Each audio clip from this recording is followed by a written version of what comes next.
right, so this is something that I've used at the end of presentations in professional development sessions with teachers all across the state of Kentucky. And I wanted to show them what it might look like to take a traditional lesson plan and modify it using the Universal Design for Learning framework, and what that might look like if we were thinking about that in through the eyes of one particular student. So the first thing I just mentioned is what journey mapping is. And I talk about how journey mapping is often used in product design because companies will sort of, or processes, I suppose, they'll go through the process of thinking through every step in something and trying to find where the barriers occur for customers. Excuse me. And then I talk about how we can apply that to teaching and learning. So I do this by looking at one particular student, and I have a number of student personas that I use, and I use this one just as one of the examples, but that later they get to actually choose one of the various student personas. So I talk about this student, Maya, and I have several of these again, these different student personas, and they're all based on students I actually taught in class. And so this is one of my former students. And this particular student, you can see if you just read through the things here on her list that she's a good kid, she acts right in class, she's very smart, very bright, but has really bad comprehension skills. She doesn't like to read.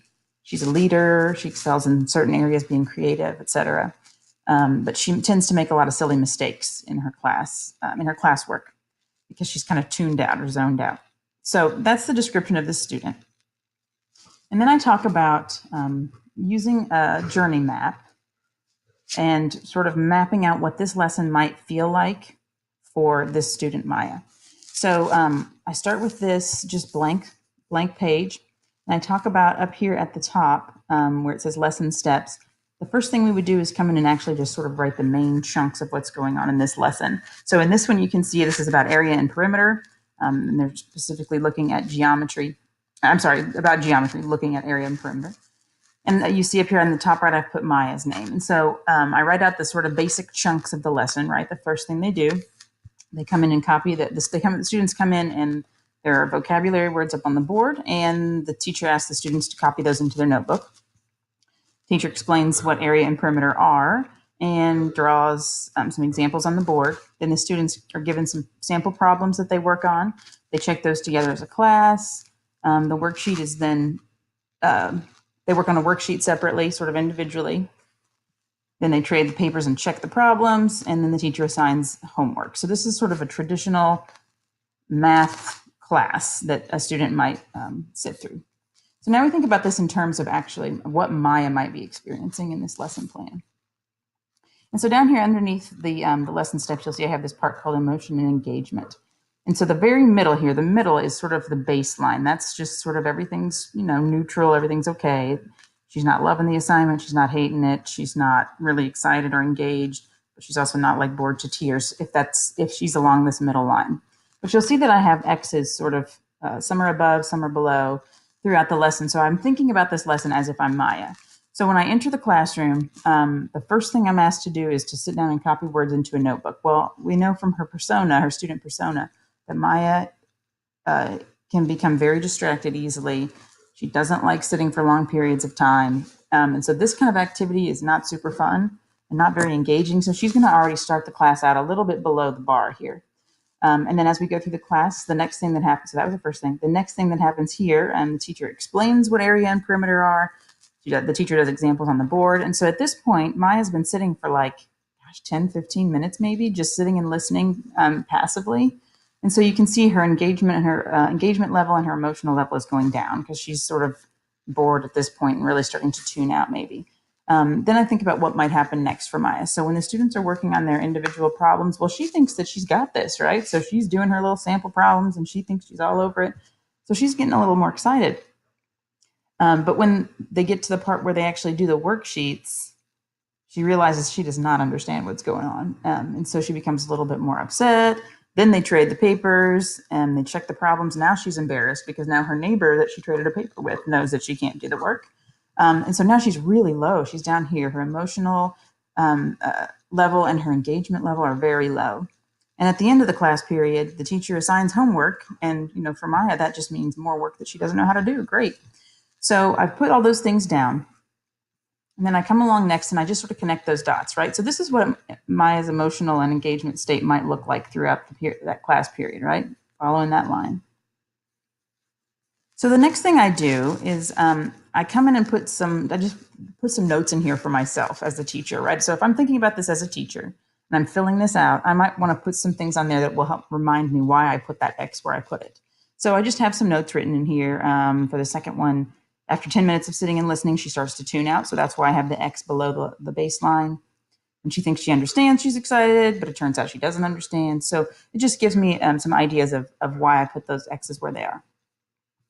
And the next part is where we really start to see the UDL come in. So down here at the bottom, I have the three principles of UDL, which are engagement, representation, and action and expression. And if you want to know more about that, you can Google CAST, C-A-S-T, CAST UDL guidelines, and you will find all kinds of great information about what UDL is. It's a research-based framework for planning instruction. But what I do here at the bottom, so I know where Maya is, right? I've seen where I think she was going to be. I'm trying to predict what her feelings and engagement level might be. And so now what I want to do is come in and think of some ways I could make this part better for Maya. How can I make this part better for Maya? Well, I know that Maya is very creative, right? So maybe I could, instead of just having them write down the definitions, I could give the students the option of using a Frayer model. And a Frayer model, if you don't know what that is, you've probably seen it. It's usually a paper divided up into like 4 blocks. A lot of times, one of them, they'll have the students write out in their own words, what the definition of that thing is. Sometimes they'll have them give an example. Sometimes they'll have them give a non-example. Sometimes they'll have them draw a picture of it. So it gives the students 3 or 4 different ways to represent that particular vocabulary word. And so that's why I think that might be helpful for Maya. So now she would have a choice. She could either just copy the things down from the board, or she could get this Frayer model, and she'd have those options. And then as I go through here, I'm just thinking about different things that I think would be able to help Maya. And so that's why I'm filling these pieces in. These are just ideas that I have. Maybe for this part where we're doing the sample problems, maybe we could do something with manipulatives, right? Maybe they could use something like, I'm thinking about like quilt squares or something, where they could have yarn or ribbon to measure the outlines of things or whatever. So that would be an example of representation. And again, that's one of the UDL principles. And so I'm just thinking about how I can do this. How can I make this lesson better for Maya? And then what I would do last is I would remember that in Universal Design for Learning, Universal Design, the U part stands for universal, which means that we don't just give these accommodations or these other ideas to Maya. We would give those universally to all the students in the classroom and let them choose what they think would be most helpful for them to use for learning. And so that's one of my favorite things about UDL. And as a teacher, that's how I would plug this in. So if I were doing this in a PD session, after I went through and I did that whole I do part, the I do part of the I do, we do, you do. So I did that part first where I showed them how it works. This next part, they would either be able to work by themselves if they wanted to, or they could work in a group. And they're going to go through the student personas and choose one. And then they're going to use a blank journey map to modify an existing lesson using the UDL principles. And so in the true sense of UDL, I'm going to leave the instructions on here up here on the screen, so that in case they forgot what I did next, or how did I get from this part to this part, then they'll have those there as an example. I hope this was helpful to some people, and I will also be happy to send out any of the journey map examples or the personas, the student personas, if that's something that would be helpful to somebody. You can hit me up on Twitter at Jen, Jen _ Pusateri. That's P as in Paul, USA, T as in Tango, ERI.